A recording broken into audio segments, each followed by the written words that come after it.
Boa noite a todas as pessoas aqui presentes e que nos acompanham aqui no nosso 6º simpósio do Grupo de Pesquisa Cristianismo e Interpretações.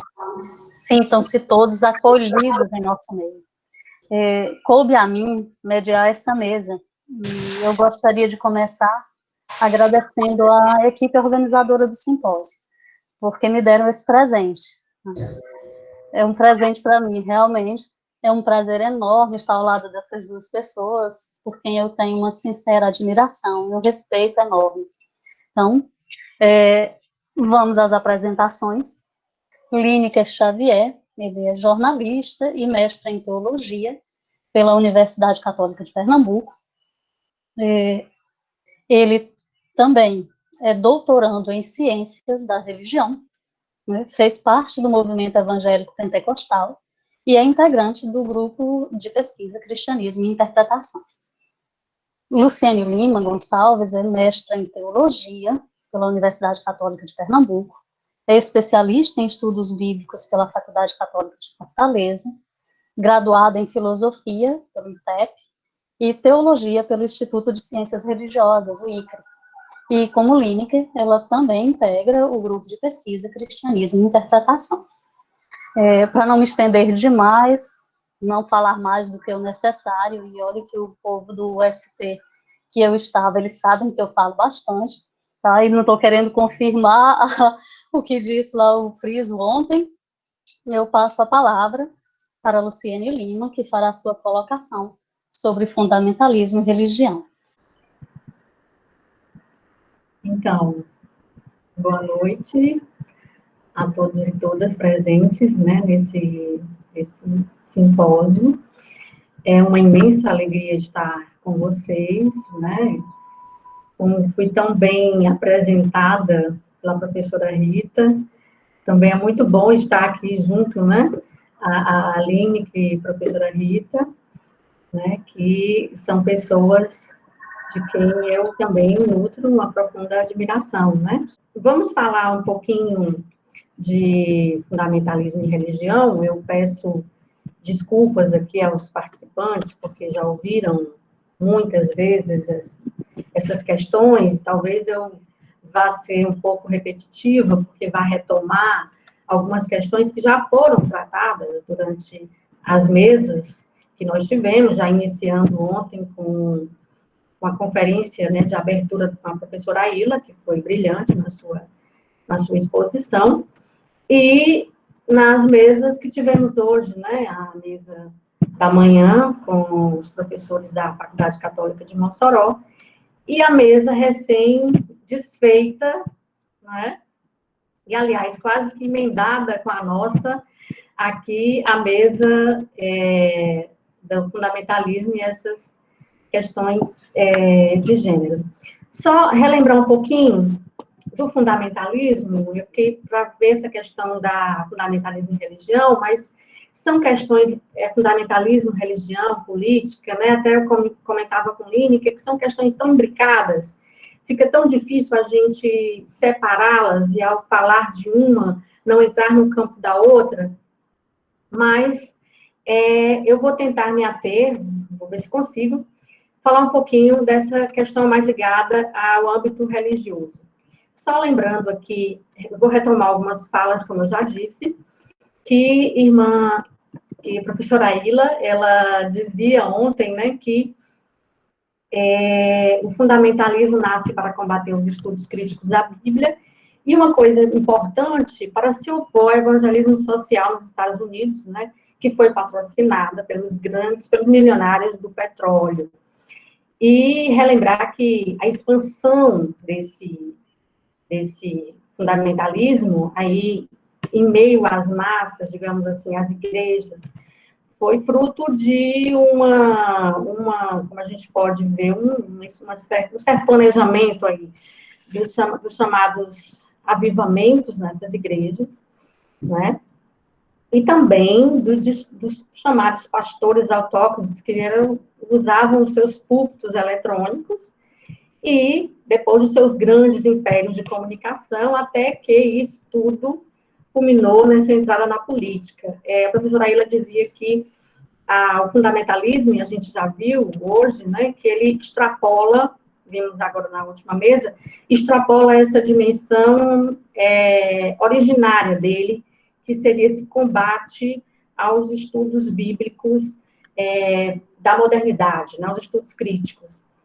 E essa década em que explode isso é a década de 1970, nos Estados Unidos, em que os fundamentalistas começaram a erguer as suas vozes, né, contra o que eles entendiam aí ser uma degeneração moral e religiosa do país. E aqui a gente lembra que eles estavam no auge aqui dos direitos civis, né, da legalização do aborto, da liberação sexual, das concessões, das reivindicações feministas, né, também dos direitos civis dos homossexuais. Então, cresceu essa preocupação aí grande em relação a como essa expansão iria atingir a fé, né? Agora, é só lembrar aí aqui que aí na década de 1970 nos Estados Unidos, e a gente vai ver que isso ocorreu no Brasil algumas décadas atrás, né?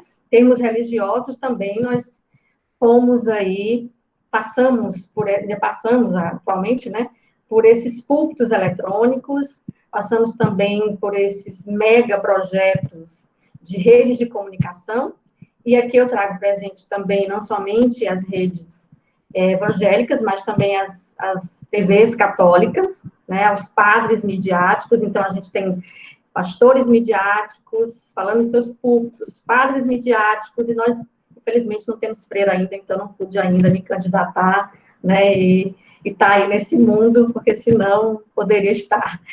E o que vai acontecer? Aqui no Brasil surge, isso vem acontecendo, e o interessante aqui é que isso se dá no momento em que o Brasil também está passando por essa, digamos assim, algumas concessões nos direitos, uma tentativa aqui dos projetos sociais, das conquistas sociais, fruto da militância, fruto dos movimentos sociais, com governos de esquerda, né? É bom lembrar isso, e que vai surgir isso porque o fundamentalismo aqui, como a gente viu, ele foi patrocinado por uma classe social dominante, e ele tinha interesses em conquistar o poder, e eu não vou entrar muito nisso, porque bem que vai entrar mais nessa questão política, mas encontrou aí um terreno propício.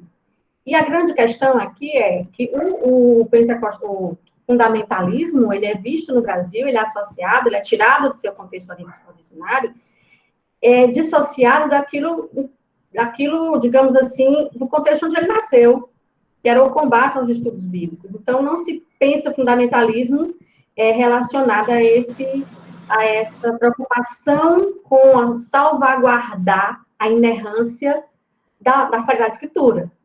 Não é? Quando se fala em fundamentalismo no Brasil, a gente entende uma questão ligada digamos assim, a esse galgar político dos evangélicos, né, nesse mundo aí da política, e a gente vai trazer aqui presente essa bancada da Bíblia, né, que são os 3 Bs aí, né, do boi, da bala e da Bíblia, elas estão ali em sintonia, e lembrar que isso aí ela vai dar aí exatamente nisso. Então, porque aqui a gente vai trazer que que o fundamentalista pretende aqui, e que é os grandes desafios enfrentados hoje dentro das religiões cristãs, é impor o que ele acredita ser a sua verdade.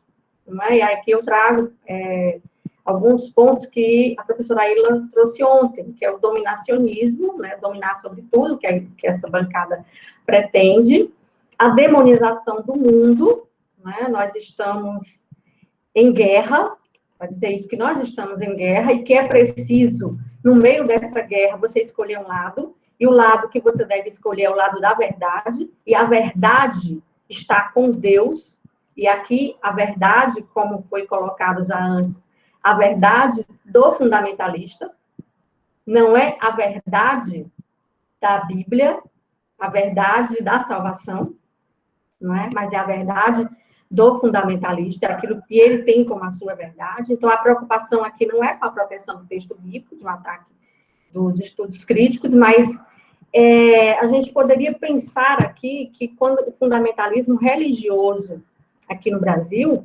ele tá sendo, na verdade, o texto e a própria religião, ela é instrumentalizada pela política, né? Então, e aqui eu trago presente porque os desafios que foram colocados na conferência inicial, né, foi essa questão dessa ojeriza a todo tipo de estudo crítico, né, ao intelectualismo, essa imposição de uma única verdade, e que isso, no início, quando se diziam fundamentalistas, aqueles que se declararam fundamentalistas nos Estados Unidos, né? Primeiro que se declarou um pastor batista, não é? Não tinha essa conotação pejorativa, fundamentalista, ele estava fazendo uma defesa da fé. E hoje, quando a gente usa esse termo, na verdade, tem uma conotação pejorativa, né? A gente até discutia isso hoje no nosso ST, porque um evangélico, né, ele diz exatamente isso, que ele não vê dessa forma, que o mundo dele é outro, e que ele não entende o fundamentalismo vivido por ele é o fundamentalismo com base nos fundamentos, né, que estão na Escritura, que estão para defender, né, entre aspas, aquilo que é essencial dentro do projeto salvífico. A gente pode dizer assim, mas aqui não. Aqui a gente pode pensar que o fundamentalismo que nós estamos aqui enfrentando, ele está muito mais enraizado numa questão política, e ele está muito mais aqui instrumentalizado pela política, e a gente pode pensar também que, quando a gente pensa quem financiou isso, que tinha interesses políticos e econômicos, e a gente pensa que hoje, dentro das nossas igrejas cristãs, das várias denominações que estão aqui presentes, como a gente pode combater? Então, os desafios seriam esse combate a essa ojeriza do estudo, o combate a essa ojeriza em que não deixa que o texto fale, porque, na verdade, o texto bíblico aqui, ele é apenas usado realmente. Ele é apenas manipulado para uma ideologia de dominação política, que é isso que tem sido feito. E aí a questão que eu trago aqui, que é muito mais uma questão, digamos, pastoral, que é trazer aqui para a nossa discussão, relembrar que a mesa da manhã trazia a questão do lugar de fala dentro do texto bíblico, que é dar voz e vez a essas leituras subalternas, ou seja, aquelas leituras, aquelas vozes que não são ouvidas. E alguém falava que, dentro do próprio texto bíblico, muitas vozes foram silenciadas.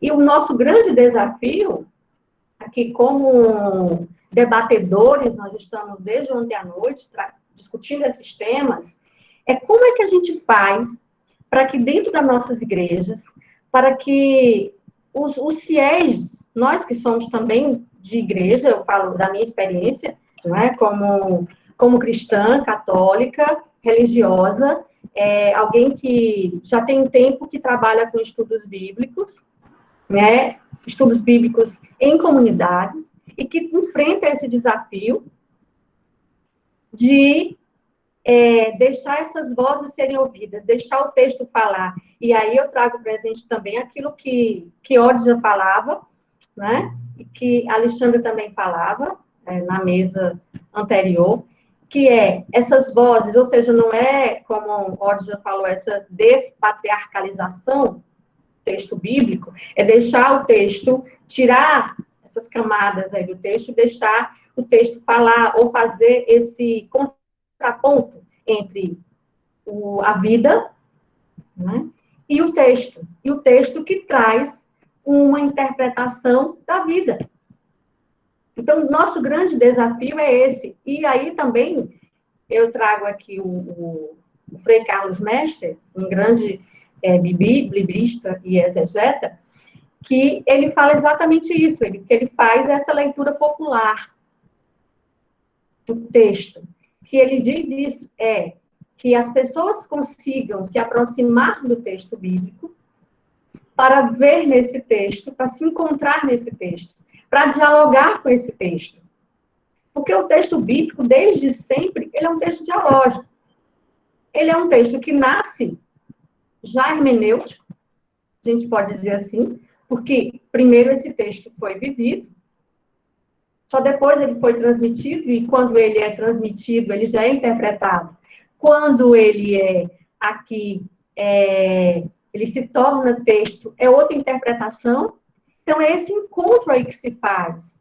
Mas aí a dificuldade que a gente tem é como, eu não diria combater o fundamentalismo, mas dialogar com essas pessoas, trazer essas pessoas para a conversa, e como é que a gente pode ampliar essa nossa mesa aqui, desse ambiente acadêmico, né, para chegar nas nossas igrejas.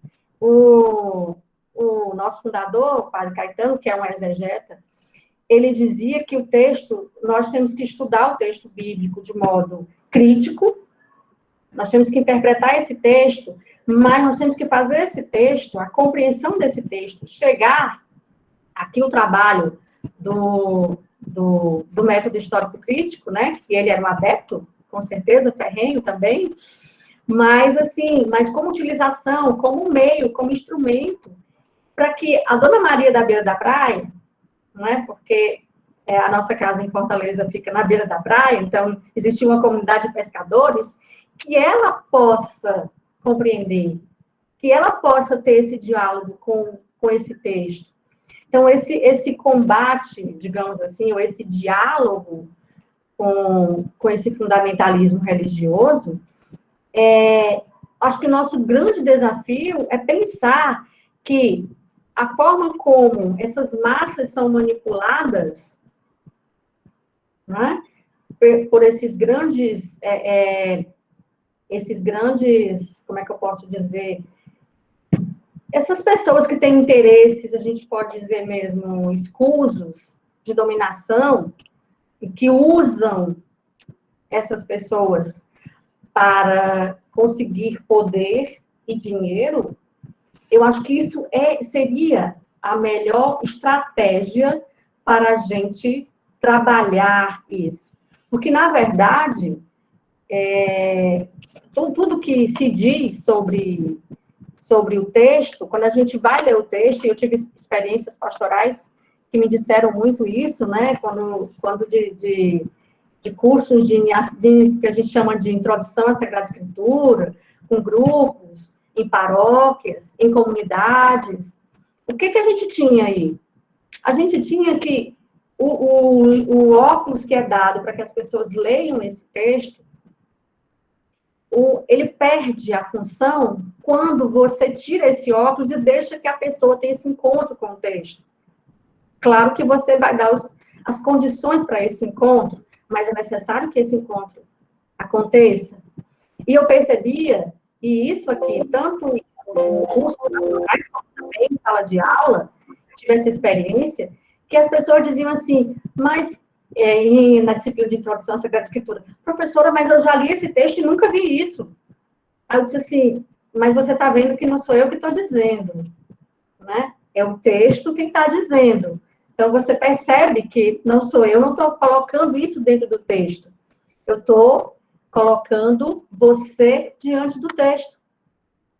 Né? E num diálogo com a professora Rita, falando sobre essa questão de como apresentar isso, ela falava exatamente isso, né? O por trás do texto, o dentro do texto, os condicionamentos históricos para a compreensão do texto, né? O dentro do texto, que seria esse método histórico-crítico, as ferramentas para a compreensão disso, e na frente desse texto, né? Que aí é a hermenêutica, e aí é esse caminho, e aqui, né, a gente percebe que eu deixo digamos assim, provocação para vocês, de que nessa construção que eu fui vendo ao longo desse simpósio, que a religião ela foi apenas instrumentalizada dentro de um projeto de dominação exatamente dessa classe menos favorecida, e não há um olhar para o texto como um texto que busca uma libertação para todos aqueles e aquelas que têm esse encontro único e experiencial com ele. E aqui eu me despeço e entrego a palavra novamente para a professora Rita. Agora, eu passo a palavra para o Lineker Xavier, que vai falar sobre o fundamentalismo político. Na sequência, nós fazemos, como nas outras mesas, abrimos para as questões. Pessoal, boa noite a todas e a todos. Como a professora Rita apresentou, meu nome é Lineker. A gente vai conversar um pouquinho hoje. Primeiro, eu queria agradecer a oportunidade de poder falar para vocês, me deixa muito feliz. É uma honra estar numa mesa, tanto com a professora Rita quanto com a Luciene, porque são pessoas por quem eu tenho muita admiração. Então, muito obrigado. E já vou pedir desculpas antecipadamente, porque a gente já ouviu tanta gente boa falando durante o simpósio, e ficar por último é uma tarefa absolutamente cruel comigo, e inevitavelmente eu vou ter que retomar pontos que já foram falados, e a gente vai conversando. Eu acho que o que eu tenho para trazer para a gente hoje é muito mais para levantar o debate, e para a gente aprender junto. Então, começo retomando um pouco sobre o que é que eu entendo, o que é que a gente pode entender por fundamentalismo, mas eu fiz uma bricolagem entre o Peter Berger com o David Eller para falar do conceito de fundamentalismo. E juntando esses conceitos, eu vou entender por fundamentalismo uma hipervalorização de crenças e fundamentos que são tidos por essas pessoas como essenciais, profundos e verdadeiros, eles são absolutos. Eu gostei muito quando a Luciene falou dessa verdade. Isso é muito do fundamentalismo. O fundamentalismo é necessariamente também contra alguma coisa, ele se coloca contra algo. Mas para se afirmar, ele precisa também estar apontando para algum lugar. E esse lugar aparece justamente a partir do confronto. Ele precisa de um inimigo para sobreviver. O fundamentalismo necessariamente tem um inimigo, não é? E esse fundamentalismo, e até então a gente não está falando de fundamentalismo dentro de religião ou de qualquer meio que seja. A gente está falando do fundamentalismo, um movimento em si mesmo. Ele é produto, eu vou entendê-lo como produto de uma sociedade doente, uma sociedade problemática. São esses problemas sociais, essas demandas sociais não resolvidas ou mal resolvidas, que vão gerar fundamentalismos. Então, eu vou entender o fundamentalismo também como um produto social. E esse produto social, ele vai se manifestar dentro de subsistemas. A religião é um desses subsistemas, não é? Por ser um problema social, o fundamentalismo, ele é um problema do ser humano, da pessoa humana. Mas, além da religião, o fundamentalismo, enquanto um problema, ele pode existir dentro da política. Então, a gente tem fundamentalismo político, a gente tem fundamentalismo filosófico, a gente tem fundamentalismos, sempre no plural, fundamentalismos estéticos. O Peter Berger chega a falar, inclusive, em fundamentalismos culinários. E, claro, o fundamentalismo religioso. O que é que acontece? Esses movimentos fundamentalistas passam a tomar forma, especialmente com a emergência, com o surgimento da modernidade, porque a modernidade, ela traz à tona o pluralismo. E já foi falado aqui hoje, acho que pelo Alexandre de Jesus, ele falou dessa questão da modernidade e pluralismo. Para eu chegar na política, eu vou retomar um pouco disso. Primeiro, a gente vai entender, e eu entendo dessa maneira, a partir de algumas leituras em Peter Berger, que o fundamentalismo vai aparecer como uma reação, e essa reação ela aparece especialmente para abalar uma situação de pluralidade. O que vai ser a pluralidade? O que é que a gente vai entender por pluralidade? As várias formas de a gente observar e viver a mesma realidade. Nós podemos estar todos na mesma realidade, a observando de forma diferente. E essas visões diferentes faz acontecer o pluralismo enquanto uma situação social, onde pessoas diferentes, de cosmovisões diferentes, com filosofias diferentes, com pensamentos diferentes, convivem juntas. Conviver junto somente não caracteriza o pluralismo.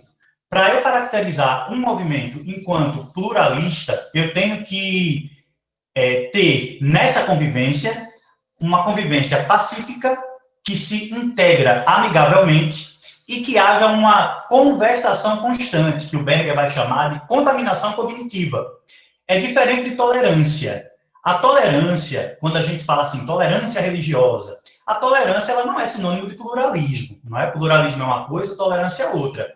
O pluralismo exige mais do que tolerar, o meu irmão. Exige a conversação constante.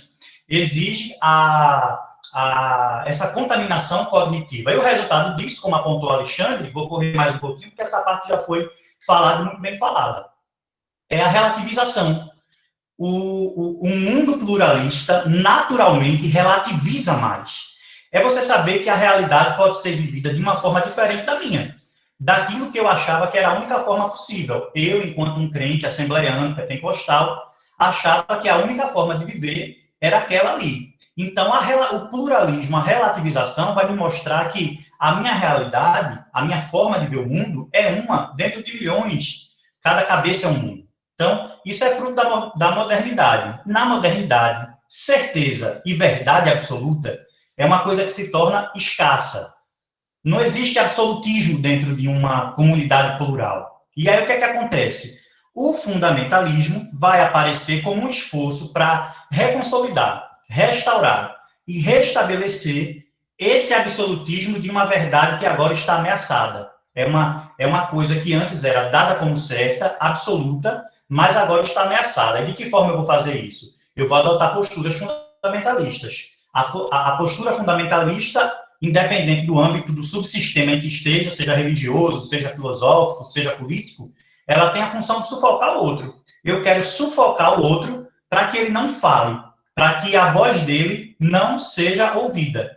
Portanto, eu concluo essa primeira parte chegando à conclusão de que o fundamentalismo vai surgir a partir de uma crise social. A crise social dentro de um subsistema vai dar origem a esse movimento fundamentalista. Acontece que aqui no Brasil, isso aconteceu em duas frentes ao mesmo tempo. E a gente teve um hibridismo de subsistemas contaminados pelo fundamentalismo. Nós temos o fundamentalismo político e nós temos um fundamentalismo religioso. Em algum determinado momento da nossa democracia, as agendas do fundamentalismo religioso e político se cruzaram e deram as mãos. E aí a gente mergulhou num grande problema. Eu vou ter que pular uma parte para não ser extenso, mas talvez nas perguntas a gente consiga retomar o pensamento de que o fundamentalismo tem níveis de sofisticação. Nem todo fundamentalismo é igual, não é? O fundamentalismo ele vai se manifestar de várias maneiras, várias maneiras. Você vai ter desde aquele fundamentalista que ele só quer viver na dele e não quer se envolver com ninguém, até aquele que amarra a bomba no seu próprio corpo e quer explodir aviões. Ambos são fundamentalistas, mas a gente tem níveis de sofisticação diferentes para momentos diferentes e para pessoas diferentes, em subsistemas diferentes. Aqui no Brasil, a realidade da gente é muito própria. Eu sempre gosto de usar a palavra tupiniquim, porque o Brasil é uma coisa muito, muito própria, é uma realidade muito tupiniquim. É um fundamentalismo à brasileira. É uma política à brasileira, não é? É diferente, o Brasil é diferente mesmo dentro da América Latina. Quando você olha para a realidade latino-americana, mesmo assim o Brasil consegue destoar. Nos Estados Unidos, por exemplo, os evangélicos brancos e negros votam de forma diferente. Lá, o evangélico branco, ele quer um país que já foi dele, um país supremacista. Eles querem fazer a América grande de novo, como diz Donald Trump, não é? Eles já tiveram, eles querem novamente aquele pertencimento. Já o evangélico negro dos Estados Unidos, não. Ele não quer uma América grande de novo. Eles querem um país novo. Eles não querem voltar para o passado, porque o passado foi muito cruel com eles. Então, eles têm a esperança de um futuro político que os permita existir. Aqui no Brasil, a gente tem dois momentos de crise sociais em dois subsistemas diferentes, que é o político e o religioso, e há uma mistura desses dois acirramentos. Esses dois acirramentos juntos produziram uma espécie muito própria de populismo. Há um populismo que foi desenhado a partir dessas bases, não é? Bases que se encontraram, especialmente, se abraçaram em 2018, político e religioso, compartilhando uma agenda própria. O Paul Freston, eu gosto muito de ler o que o Paul Freston escreve sobre política, ele vai falar que esse populismo de 2018 gerou uma personalidade política que pleiteou e venceu a eleição para a presidência da República, que é uma espécie de pancristão. Ele não é católico, ele não é evangélico, ninguém sabe o que ele é tudo. Ele é uma espécie de pancristão. É uma coisa muito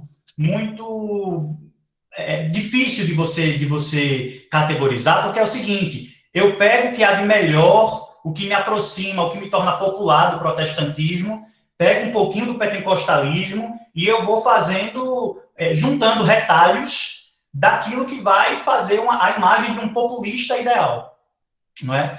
A gente precisa analisar esses movimentos políticos fundamentalistas de forma mais fria e de forma menos emocional, porque essa bancada da Bíblia evangélica que aí está e que me parece pouquíssimo representa os evangélicos do Brasil, ela não é tão importante quanto ela pensa que é e quanto ela diz que é. Mas eles falam alto, eles gritam. E geralmente quem grita parece que tem mais força do que realmente tem. Quando a gente vem para a questão do fundamentalismo político que toma conta do Brasil hoje, junto com esse movimento religioso, eu preciso primeiro destacar algumas coisas. O pentecostalismo, e especialmente o neopentecostalismo, é uma parte importantíssima desse processo. Eles abraçaram essa agenda e essa pauta de forma enfática. Mas é preciso lembrar de uma coisa: os pentecostais e os neopentecostais não estão sozinhos nessa agenda.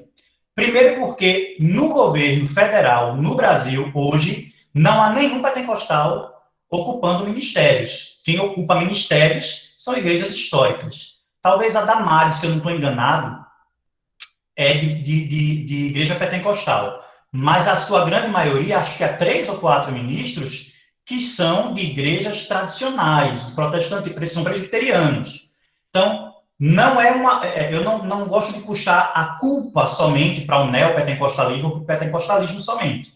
Além disso, há movimentos fundamentalistas católicos que abraçaram a agenda bolsonarista. E isso eu digo para deixar ainda mais claro que a crise que temos é dentro do subsistema religioso como um todo, sem deixar de fazer minha meia-culpa e, de fato, admitir que esse movimento vai ter início com os pentecostais e vai atingir o seu ápice com os neopentecostais. Por quê? Porque eles sempre estiveram ao lado do poder. E agora a gente vai entrar para a parte do fundamentalismo político-religioso. Como é que isso começou a acontecer na democracia brasileira? A gente vai ter que voltar lá para a década de 80. E isso é doloroso de ser dito, porque eu tenho a impressão que, em pleno 2020, eu estou vivendo na década de 80.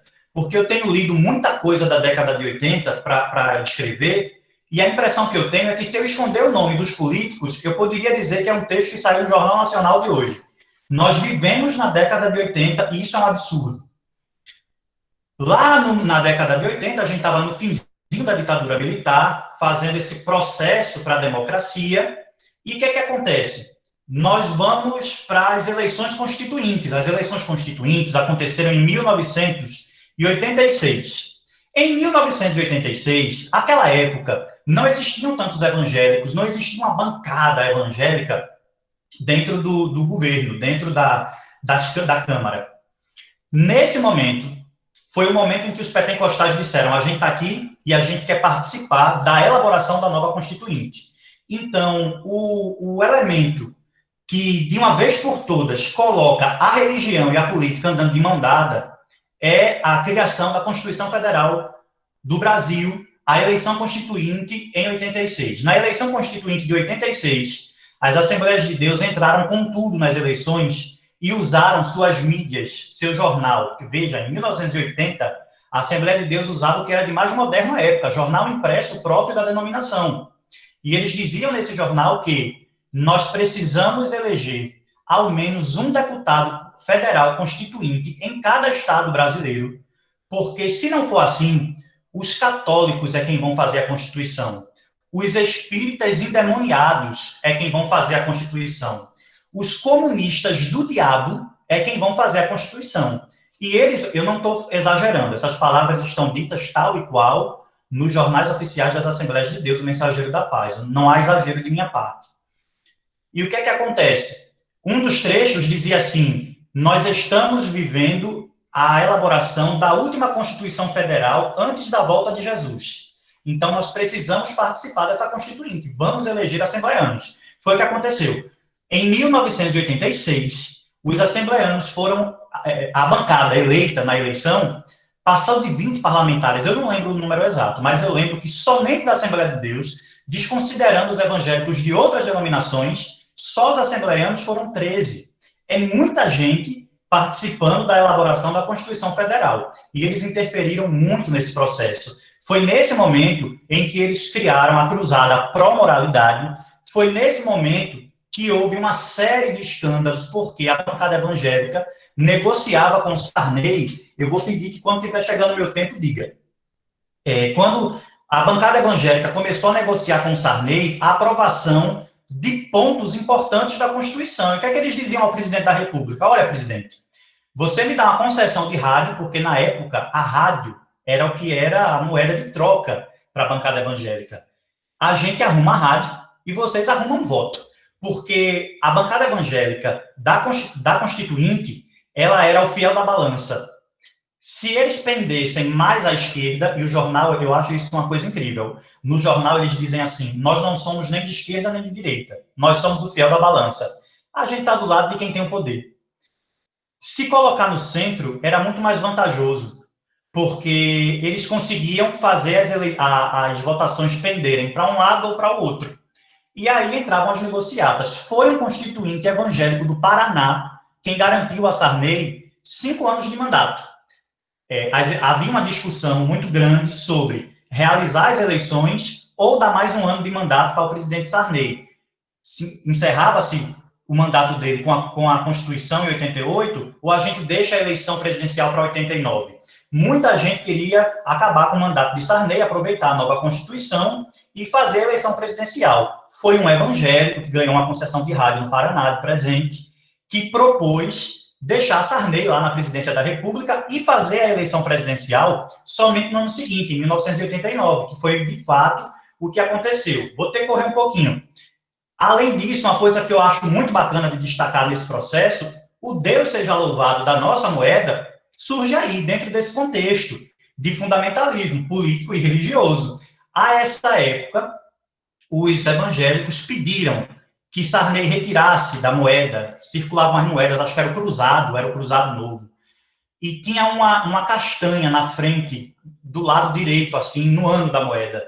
E os evangélicos diziam o seguinte: é um símbolo afro-demoníaco, e por isso a economia do Brasil está se esfarelando. Eles procuraram o presidente da República. A época foi quando houve a troca da moeda, e do plano Sarney, e quando Sarney lançou o primeiro plano, ele pediu para que estampasse nas cédulas a expressão Deus seja louvado, e terminou vindo para o real também. Então, eu vou me encaminhando para o fim, dizendo que quando igrejas, denominações, porque eu estou falando de igreja institucionalizada, da instituição, quando as instituições se alinham a determinados governos, seja qual for o governo, esses discursos agressivamente contrários ao pluralismo sempre vão acontecer. Sempre. É necessário a gente ter atenção também no que é que esse movimento está mostrando para a gente. Porque esse movimento político fundamentalista, religioso, ele nasceu prometendo dar voz a quem aparentemente estava coletivamente sem voz. Então, a gente precisa captar essas nuances para saber onde é que existe o problema necessariamente a ser sanado, não é? É preciso traduzir, explicar, dialogar com esses grupos que hoje acham que defender direitos humanos é coisa de comunista. E é também. Acha que defender direitos humanos é coisa de gente desocupada, é coisa do diabo, é coisa do comunismo que quer dominar o mundo. Há um grave problema quando a gente diz que uma bandeira como a dos direitos humanos é particular de um grupo só, entende? Porque isso é uma coisa que deve ser comum a todos nós. Mas o fundamentalismo político-religioso que hoje está trabalhando no Brasil e que está se instrumentalizando no poder, ele tem esse discurso de negar políticas de direitos humanos. Então, me aproximo já do fim agora, dizendo que, falando enquanto teólogo, que é preciso promovermos libertações, hermenêuticas bíblicas de libertação. É dever da igreja engajar pessoas, porque eu acredito na dimensão social da fé. E a dimensão social da fé inclui a política, sim, mas não da forma como ela está sendo desenhada. É preciso e é dever da igreja denunciar o crime, denunciar a corrupção, entender que a corrupção não é feita somente com dinheiro. A gente não precisa gastar R$1 para ser corrupto, gente. Esse discurso moralista de que no Brasil não existe mais corrupção não é verdade. A fé tem dimensão política e social, e sufocar a dimensão social da fé é distorcer a realidade, é mascarar o sofrimento do pobre, e é crime e pecado. Teologicamente, é pecado. É um pecado social. É preciso ressaltar o caráter salvífico e espiritual das lutas populares. É preciso lembrar às pessoas que Deus não está acima de todos. Deus está no meio do povo. Deus está no meio do povo pobre, no meio das mulheres, no meio de quem sofre preconceito, de quem apanha, de quem é violado. E a gente precisa lembrar as pessoas que ataques fundamentalistas violam a todos aqueles que pretendem seguir uma hermenêutica evangélica. Porque quando um negro sofre violência, todos nós evangélicos devemos sentir a violência que ele sofre. Todos nós devemos sentir, enquanto pessoas evangélicas, e eu falo evangélica no sentido mais amplo da palavra, e encerro dizendo isso. Todos nós devemos sentir. E ressaltar, mais uma vez, que esses movimentos fundamentalistas, eles têm um histórico largo no Brasil, mas me parece que eles não são tão fortes como eles querem que nós acreditemos que eles são. Então, é necessário a gente ressaltar as lutas, fortalecê-las e ir ao combate de grupos fundamentalistas, tanto na religião quanto na política. É isso. Eu acho que vocês já entenderam, porque eu comecei essa mesa dizendo que eu tinha uma grande admiração por esses dois, né? Luciene e Link. Não preciso dizer muita coisa.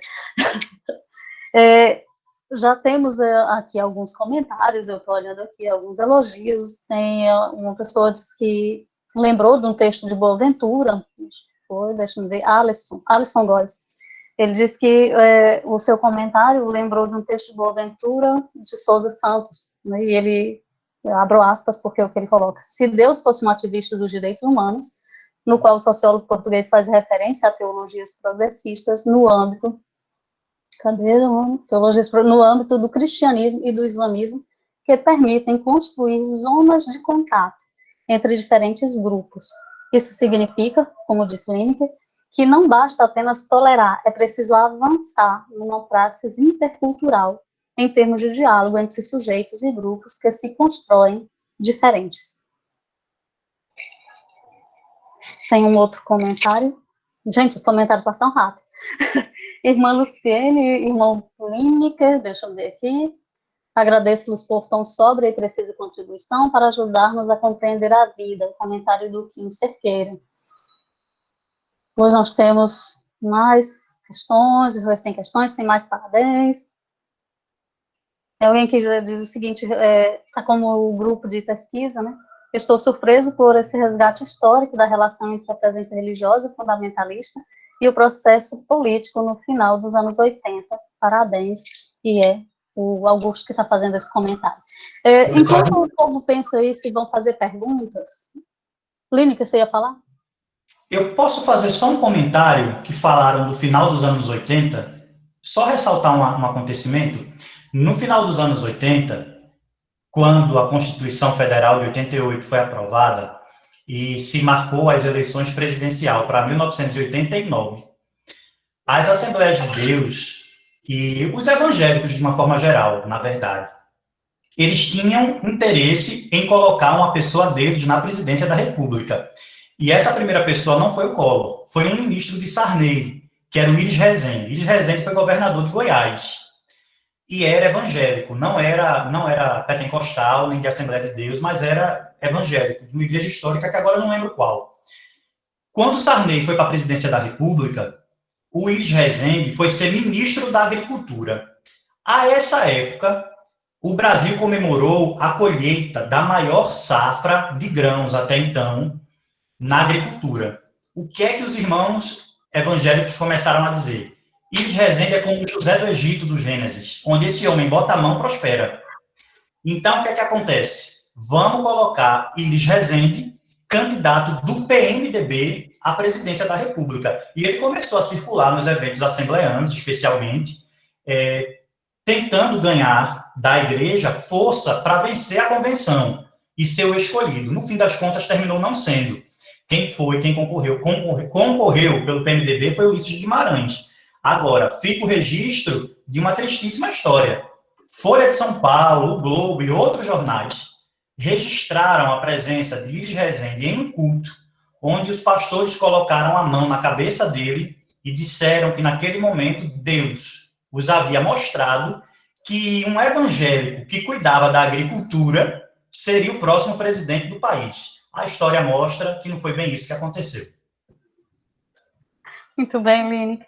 Eu queria ver se, enquanto as pessoas aí elas pensam se tem alguma questão ou não, eu queria resgatar uma coisa que você falou, mas eu sei que você falou muito, e é o seu lugar de fala, que é a partir da condição de evangélico, né, de pentecostal, neopentecostal. Mas é uma pauta que eu acho importante quando você diz assim, olha, chegou um momento em que o fundamentalismo religioso encontrou o fundamentalismo político e deram as mãos. Isso a gente consegue ouvir, e mais ou menos, para quem acompanha os acontecimentos do país, se reconhece nisso. Mas tem um fator que aí eu gostaria de puxar que a gente pode dizer assim, do lado católico. Porque quando a gente fala, a Luciene também falou da bancada dos 3 Bs, né? Bíblia, bala e boi. Nós sabemos que essa bancada é forte, mas nós chamamos essa bancada da Bíblia também a bancada evangélica. Só que essa bancada que leva o nome de evangélica aí, ela tem não poucos representantes que se elegeram dentro do catolicismo, porque assumiram esse discurso fundamentalista, um discurso moralista, e se apropriaram e se afinaram, também deram as mãos, independente da crença, deram as mãos a essa bancada, aqueles representantes da chamada bancada evangélica, que, como você diz, não representa a maioria dos evangélicos. Eu tenho certeza que boa parte dos católicos, olhando essas pessoas que se dizem representantes dos católicos, não se sente representado também, mas nós sabemos que estão aí. Então, tem esse fundamentalismo de fundo que fez com que pessoas de diferentes âmbitos, e inclusive de denominações diferentes, fizessem de conta que não existia diferença, e se deram as mãos em nome de uma pauta conservadora, de uma pauta ultraliberal, que não é só neoliberal, não é só liberal, é ultraliberal, do ponto de vista político, econômico, e por aí vai. Eu gostaria de ver o que você consegue, ou captar, o que você conhece, porque esse é o seu lugar, né? A política, você está bem dentro disso. O que você consegue perceber dessa presença também de católicos extremamente afinados com o restante da bancada, chamada bancada evangélica? É uma união de agendas, não é? E há uma Eu perdi a palavra que eu ia dizer agora. Eu não ia usar essa, eu vou chamar de interesseiros, mas não é isso não. Tem uma outra palavra, oportunismo. Há um oportunismo aí. Porque, veja, na década de 80, quando se começou a ferver esse movimento fundamentalista unindo religião e política em dois subsistemas diferentes da sociedade, a essa época, eu disse lá no início que o fundamentalismo precisa de um inimigo para crescer. E o inimigo do pentecostalismo no Brasil era o catolicismo. O catolicismo era inimigo do pentecostalismo. Era uma troca constante de farpas, inclusive oficial, nos periódicos das igrejas. Sempre se detestaram e sempre andaram distantes um do outro. A política uniu dois movimentos que jamais caminharam juntos, não é? Agora, é preciso, é necessário destacar uma coisa. Esse casamento tem suas fronteiras. Se a gente sai da esfera política, se a gente sai dessa esfera, eles permanecem se odiando. Tá? O pentecostalismo permanece fazendo uma leitura fundamentalista do catolicismo. Não é? E o catolicismo, por sua vez, também tem suas leituras próprias do pentecostalismo. No âmbito fundamentalista e político, compartilham das mesmas bandeiras. Não é isso, Luciene? É isso mesmo, Lineker, perdão. E é interessante ver, perceber esse seu olhar, né? E aqui eu fico muito, assim, feliz por essas suas colocações, muito precisas e muito sinceras, e como você mesmo, como a professora Rita disse, esse é o seu lugar de fala e com conhecimento, porque você, digamos assim, você circula nesse meio aí político, né? Então, você tem condições de tratar sobre essas questões. E isso é bem interessante, quando você fala desse casamento de interesses, eu lembrei disso, porque, de repente, isso vem à tona, mas isso escapa, porque não se compromete, como nós, como cristãos, não temos nos acovardamos e não assumimos o evangelho de forma radical. Né? Isso é muito triste para nós. Eu tenho uma pergunta aqui, eu vou ler para vocês, do Arthur José da Silva. Diz o seguinte: parabéns a Luciene Aulini, que foi uma excelente exposição sobre o tema. Trago como questionamento o seguinte: nos dias atuais, as redes sociais disseminam constantemente ideias e ideais fundamentalistas, quer seja no âmbito religioso, quer seja no âmbito político. Como, então, de uma forma pastoral e próxima ao povo, podemos auxiliar as pessoas e grupos a terem uma visão menos fundamentalista diante de todas as realidades vividas atualmente na política e num cristianismo extremista? E aí, agora é com vocês.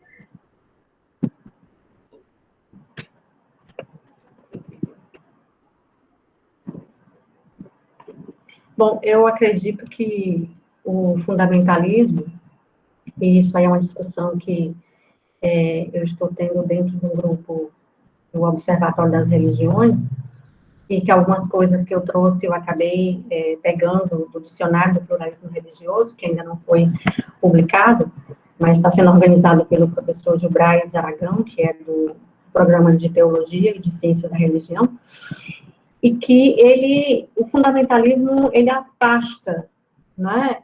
Ele nos tira do diálogo, porque ele defende a sua verdade, como a gente já disse. Agora, essa união aí entre as religiões, eu acho que elas, entre católicos e evangélicos, ela, na minha opinião, ela é possível a partir de uma leitura, de uma hermenêutica bíblica correta, não é? Porque, como o link finalizou, não dá para seguir o evangelho e ser contra os direitos humanos. Não dá para seguir o evangelho e ser racista. Não é? Não dá para ser evangélico e aceitar que tipos de jargões que são usados aí por cristãos, por pessoas, eu gosto de dizer, que se dizem cristãos, né? Dizer que bandido bom é bandido morto, não é? Que, como a professora Aila lembrava ontem, você é contra o aborto, né, de um lado, e do outro lado é a favor da liberação das armas. Né? Então, tem certas coisas aí que uma hermenêutica bíblica, ela pode nos fazer, pode nos trazer essas luzes aí, porque, afinal de contas, nós somos cristãos e o que pauta a nossa vida, o que pelo menos deve pautar a nossa vida, é o Evangelho. Agora, lembrando que é o Evangelho de Jesus Cristo, os 4 que estão lá. Não é o criado por ninguém, não é um novo, não é uma tentativa aí de dizer, como o Link lembrava tão bem, Deus acima de todos, porque Deus não está acima, ele está, como foi lembrado aí no chat, Deus está no meio de nós. E ele se encarnou, ou seja, ele se revestiu da nossa condição humana. E quando ele se faz um de nós, humano, o que isso representa para nós? Isso representa que ele também se submete a todas essas questões humanas. E ele viveu isso, no seu tempo, no combate à religião oficial. Então, a gente viu o enfrentamento de Jesus com os grupos, né? E alguém lembrava aí que no momento de condenar Jesus, aqueles que sempre foram inimigos se uniram, né? Fariseus, herodianos, saduceus, ou seja, ninguém se gostava, é o que Lineker dizia, mas houve ali um casamento perfeito de interesses. Então, eu acho que essa tão sonhada união, e eu espero que seja, né, pelo menos para mim, enquanto cristã, que não tem nenhuma pretensão de odiar ninguém, um irmão, um ser humano, alguém da minha condição que segue a Jesus e de desejar a morte desse irmão ou dessa irmã, simplesmente porque ele não congrega na mesma igreja que eu. Porque nenhuma igreja nos dará a salvação. A salvação nos é dada por Jesus Cristo.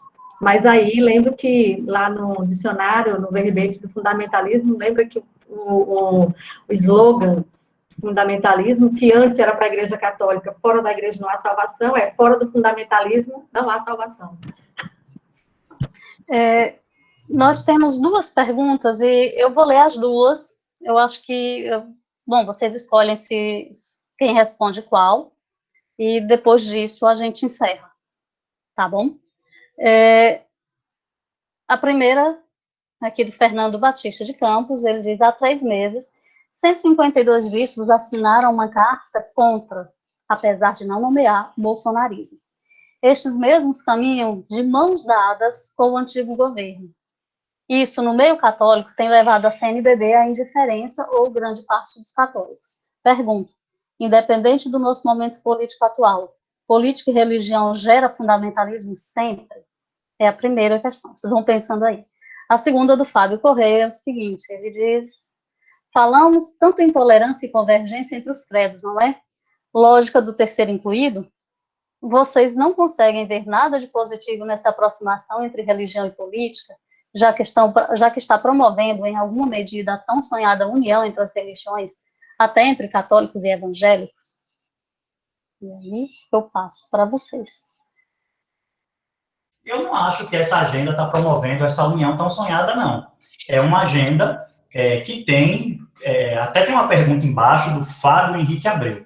Ele diz assim: se trata de uma unidade religiosa, estritamente, ou de afinidades eletivas políticas? Eu considero muito cedo para avaliar sociologicamente todas as questões que envolvem essa questão, até porque 2018 tem pouquíssimo tempo, então eu ainda me sinto um tantinho inseguro para responder isso, Fábio. Mas, num primeiro momento, eu consigo enxergar que o que a gente tem são afinidades eletivas políticas. São questões momentâneas. Não há uma conversação constante, uma contaminação cognitiva proposta por Peter Berger. Não existe isso, entende? Existe a defesa de pautas em comum em determinados momentos comuns, mas fica por ali. Agora, essa união,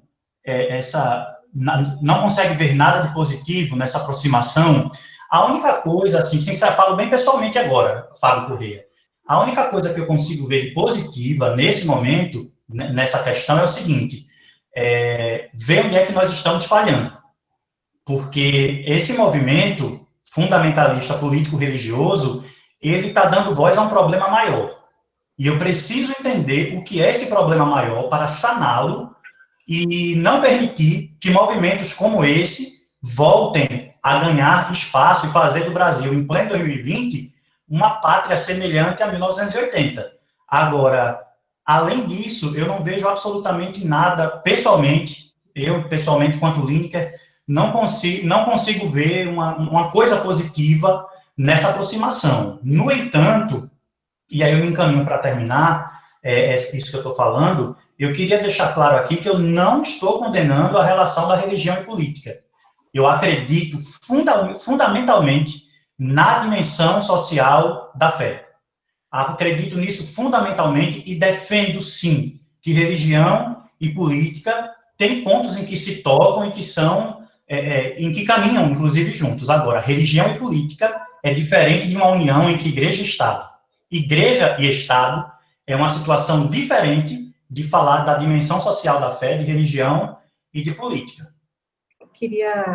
Posso tocar em algum ponto brevemente, que, sim, alguns caminharam em governos anteriores, a igreja teve esse atrelamento com o Estado. Eu acho que Lineker disse muito bem, quando o problema não é que política e religião não caminhem juntas, mas é quando isso se torna um assunto de Estado, e quando essas pautas, essas agendas, elas não defendem ou não trazem o evangelho, né, a defesa daqueles que são invisibilizados dentro do texto, a libertação dessas pessoas dentro dessas postas políticas, mas sim pautas aí que favorecem uma dominação. Então, se antes era a Igreja Católica, agora, supostamente, está dividido aí entre esses fundamentalistas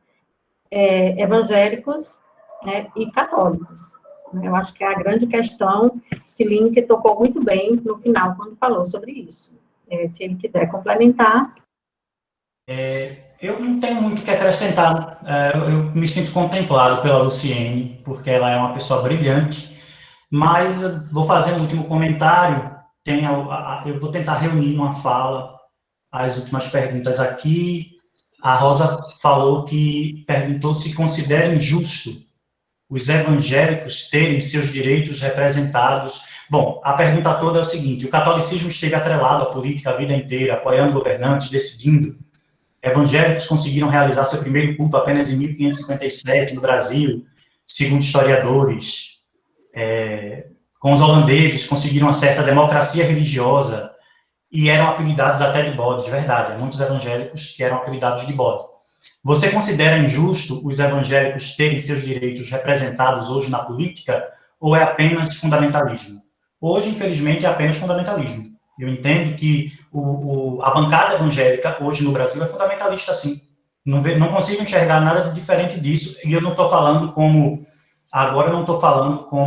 teólogo, como estudante de nada, é minha opinião pessoal, e entendo perfeitamente que se possa discordar disso. Mas veja, na eleição de Bolsonaro em 2018, no segundo turno, a bancada evangélica fez uma carta dizendo o seguinte, que desde 1980 estavam na Câmara Federal, mas compreendemos que é chegada a hora de darmos uma contribuição maior à sociedade. Isso quer dizer que a bancada evangélica considera que de 1986 até 2018, agora é o momento de dar uma contribuição maior à sociedade brasileira. Ora, o que fizeram nesses 30 anos? Não contribuíram com a sociedade brasileira? O que fizeram? Entende? Por fim, eu encerro dizendo, se é injusto ou justo, eu não acho que aqui seja uma questão de justiça ou injustiça. Todo mundo tem o direito de ser representado. Todo mundo. Mas não somente os evangélicos, entende? A mulher, o negro, todas as classes, todos os povos, todos. E eu não preciso gostar pessoalmente de ninguém para respeitá-lo, entende? Encerro dizendo o seguinte: se fere o outro, se esmaga o meu próximo e se diminui a sua condição de pessoa humana, não é interessante. Para ninguém. Para ninguém. As pessoas precisam existir. Todo mundo tem o direito de existir. Todo mundo. Independente do seu gênero, da sua religião, das suas escolhas. Todo mundo tem o direito de existir. E eu agradeço. A palavra final que eu estava esquecendo. A todos. É um prazer enorme participar. Um abraço enorme para o Cláudio, especialmente, que era o coordenador do programa na época que eu era do mestrado. E é um prazer enorme. Eu gosto muito de aprender com o Cláudio, com o professor João Luiz. Professora Aila foi minha orientadora. Que privilégio. Professora Valdenice, que estava aqui, hoje é a minha orientadora. E professora Rita, com quem eu tenho aprendido muito. Eu realmente tenho muita admiração pela professora Rita. Me sinto muito feliz de estar nessa mesa com a professora e com a Luciene. Então, um abraço para todo mundo. Eu espero, volto a dizer, ou digo pela primeira vez, não lembro, é só um ponto de vista, é para a gente levantar a discussão. Mas todo mundo tem o direito de pensar e de discordar. E a gente está aqui para isso, para ir conversando e chegando aos pontos em comum. É isso, obrigado, gente.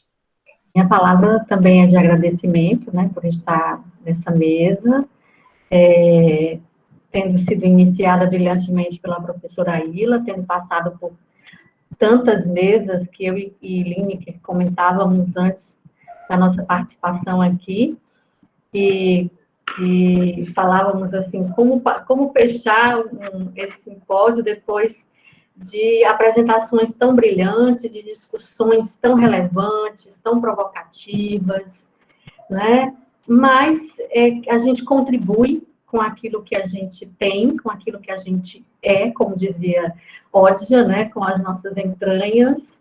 Então, é desse lugar que a gente pode contribuir. Agradecer ao professor Cláudio, né? Desde o início me convidou, era para eu ter estado no simpósio do ano passado, infelizmente não foi possível, e o desafio de falar de um tema tão complexo, mas estar aqui num ambiente tão agradável, tão acolhedor, né, junto com a professora Rita, que foi minha leitora, né, que o professor João Luiz, meu orientador, e a professora Aila, enfim, a todos os presentes, Lineker, né, incrível, maravilhoso, a quem eu, né, bato muitas palmas, e a todos e a todos que se fizeram presentes e que acolheram essas provocações e que eu espero que elas possam reverberar aí nas nossas vidas, na dimensão acadêmica, mas também na nossa dimensão existencial. Então, muito obrigada. Então, nada mais eu tenho a dizer depois de tudo isso, a não ser o meu muito obrigado a todos vocês que ficaram até o final com a gente, ao Lineker, a Luciene, e eu passo a palavra agora ao professor João Luiz.